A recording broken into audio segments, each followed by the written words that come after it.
En este instructivo vamos a estudiar a la demanda, las partes y las formalidades. Como habrán estudiado, la demanda es el acto procesal que inicia un juicio. Si bien no todos los juicios inician con una demanda, es por excelencia la primera pretensión en el que el actor le va a requerir algo al órgano jurisdiccional, ya sea la declaración del reconocimiento o la protección de un derecho. Entonces la demanda va a estar sujeta a ciertos requisitos a formas solemnes, que responden a los escritos judiciales en general, a partir del 125 de nuestro Código Procesal, y los requisitos propios de la demanda a partir del 278. Los requisitos de los escritos judiciales en general están referidos al idioma, a los caracteres, estos que están enumerados en el 125, que nos dice que el incumplimiento autoriza la devolución del escrito sin más trámite y sin recurso alguno. Por otro lado, la Corte, mediante la acordada 381 del 96, ha establecido estándares mínimos que cumplir respecto a la estética de los escritos judiciales. Los márgenes, por ejemplo, son muy importantes que se cumplan porque tienen que ver con las necesidades de costura y guillotinado de los expedientes, para que la lectura pueda realizarse de los expedientes. Y también estableció un mínimo de respeto para la letra, que es el tamaño número 10 de computadora. Esto, como dije, son estándares mínimos, es decir que respecto a eso, el letrado o la letrada tiene la libertad de elegir los tipos de letra, por ejemplo. En el 278 de nuestro código se establecen cuáles son los requisitos que la demanda debe cumplir respecto de su contenido. Así se establecen estos 6 que necesariamente debe cumplir, como por ejemplo el nombre y las condiciones personales de quien demanda y lo o los demandados. Ahora, ¿qué pasa si estos no se cumplen o que tienen errores o están incompletos? Existen lo que se llaman las medidas saneadoras contenidas en el 281, en el cual el juez lo que hace es devolver el escrito y fijar un plazo para que esos errores se subsanen. Ahora sí, ¿cuáles son las partes de la demanda? Toda demanda comienza con un encabezamiento, que es lo que ven en negrita. Este encabezamiento contiene, en primer lugar, un sumario de objetos. Uno enumera lo que viene a ser mediante ese escrito. Inicio demanda, solicito medida cautelar, pido oficio, constituyo nuevo domicilio, etc. Lo que uno viene a hacer se lo enumera en este sumario. Luego viene lo que es el destinatario, o sea, a quién o quiénes va dirigido el escrito. Va a ser respecto, obviamente, del fuero, respecto a la causa, y individualizado la secretaría del juzgado que va a tratar, si se lo conociera. ¿Cuándo se lo conoce? Cuando se sortea en el primer escrito que ingresa a tribunales cuando se judicializa una causa. En un caso de daños y perjuicios, por lo general es el requerimiento de mediación. En ese mismo acto, entonces se sortea el juzgado y el número de expediente que va a tener. Si no se lo conociera, entonces se usa la frase que es señor juez o juez civil y comercial que por turno corresponda, hasta que se lo sepa. Luego viene la carátula del juicio, es decir, su nombre, que es el nombre primero del actor y luego de los demandados, lo o los demandados. Comienza con su apellido, sobre el asunto que se trate la cuestión.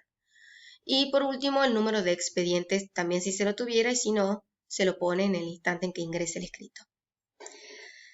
Lo que le sigue a la demanda es el acto de apersonamiento. En el acto de apersonamiento es la presentación de la o las personas que van a hablar durante el proceso. Y es muy importante porque se va a mantener hasta el final del mismo o mientras no se haya apersonado otra u otras personas.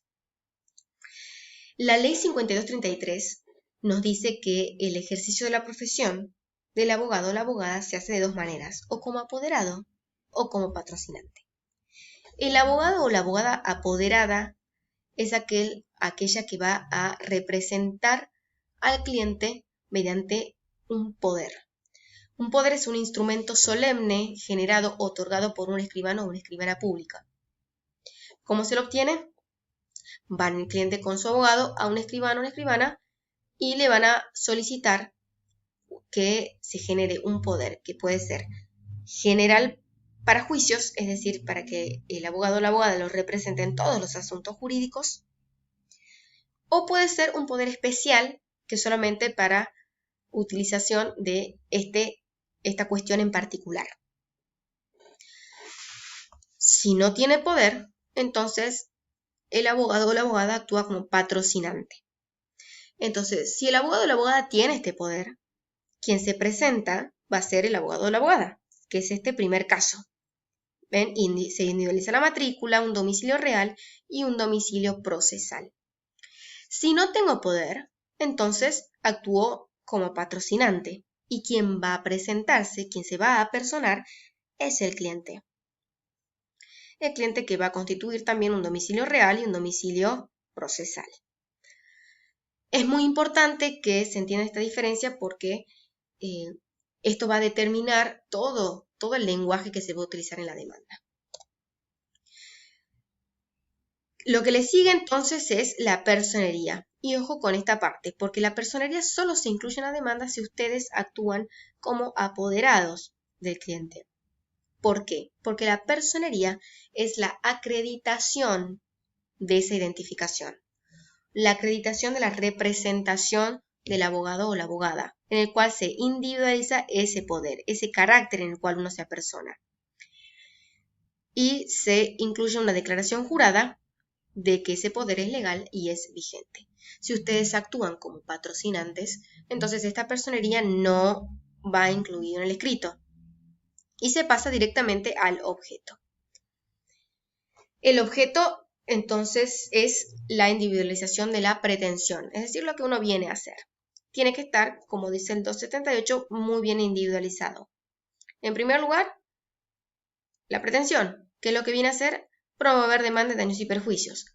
Y acá se individualiza la persona en contra de quien se ingresa este escrito, esta demanda, con todas sus condiciones personales si se conocieren. Y por último, también tiene que estar individualizado el monto en el cual están reclamando. En este caso, en este objeto, en realidad no tienen que especificar los argumentos por el cual están reclamando todavía, simplemente se individualiza el monto. Luego ustedes van a redactar una exposición cronológica clara y ordenada y detallada de los hechos. Si ustedes actúan como apoderados, van a ser mi mandante, Iba conducía, bla, bla, bla, bla. O Gonzalo Aredes conducía tal o tal fecha, porque están representando a otra persona. Si ustedes actúan como patrocinantes y quien habla es esta persona, este cliente, esta clienta, va a hablar esta persona. Entonces es, yo conducía tal día, tal hora, ¿sí? Por eso les decía que ese apersonamiento va a determinar todo el lenguaje de la demanda. Luego ustedes tienen que especificar el derecho que va a sostener su pretensión, ley, doctrina y jurisprudencia. Acá nosotros le ponemos que como tal vez una técnica argumentativa pueden incluir el derecho, hacer un contraste entre hechos y derechos, pero si no, lo individualizan en un título aparte.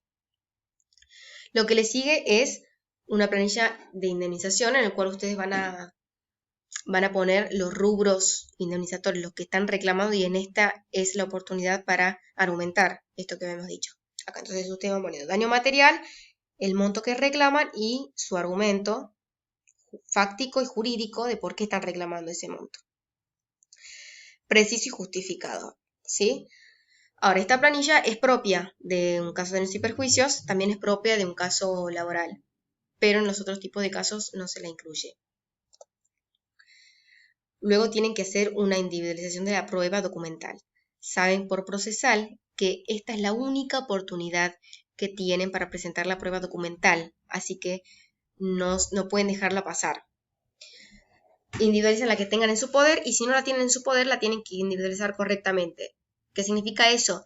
Que si, por ejemplo, yo presento como prueba documental una historia clínica y, por supuesto, la persona no la tiene en sus manos, entonces tienen que individualizar quién la tiene y solicitar que se remita, que se libre un oficio, por ejemplo. Si es una historia clínica, le ponen, solicito ese libro oficio al Hospital Padilla, por ejemplo, para que remita la historia clínica del señor, etcétera, etcétera. Esto nos dice el 279. Es la única oportunidad, repito, que tienen para presentar la prueba documental. Y se cierra una demanda con un petitorio en el cual es la enumeración clara y precisa de lo que se le requiere al órgano jurisdiccional. todo lo que se le está pidiendo se debe individualizar en este petitorio. Se cierra el escrito con una frase que puede ser elegida por ustedes, será justicia, justicia, etc. Y por supuesto que la firma, todo escrito tiene que estar firmado. Esta firma también va a estar condicionada de acuerdo a cómo actúen. Si son apoderados o apoderadas, el abogado firma a la derecha y no se requiere la firma del cliente. Si actúan ustedes como patrocinantes, a la derecha va a firmar el cliente. A la derecha siempre va a firmar la persona que habla y que se haya presentado en el escrito. Y a la izquierda va a firmar el abogado. Si son patrocinantes, debe ir en cada escrito las dos firmas. Por otro lado, la contestación de la demanda va también a ajustarse a las mismas formas que acabamos de ver, es decir, va a tener un encabezamiento, un apersonamiento, el objeto individualizado, y va a tener esto que es propio de una contestación, que está en rojo y en amarillo, la negatoria, una negatoria general, en donde se niega todo y cada uno de los hechos, salvo aquellos que esta parte expresamente reconozca, muy importante que especifiquen eso, y le sigue una negatoria particular, se va a negar cada uno de los hechos. Ojo acá, tienen que cuidar muy bien el lenguaje porque también se ajusta la sentencia a esto que hayan negado o no. La verdad de los hechos se incluye cuando ustedes pretenden contar cuál es su verdad de los hechos, su realidad, la versión de su cliente. Y se incluye además, si ustedes, por ejemplo, van a reconvenir, también se incluye en este título. Luego le sigue la prueba de la misma manera y el petitorio también de la misma manera. La firma también tiene que ir obligatoriamente de acuerdo a cómo se hayan apersonado.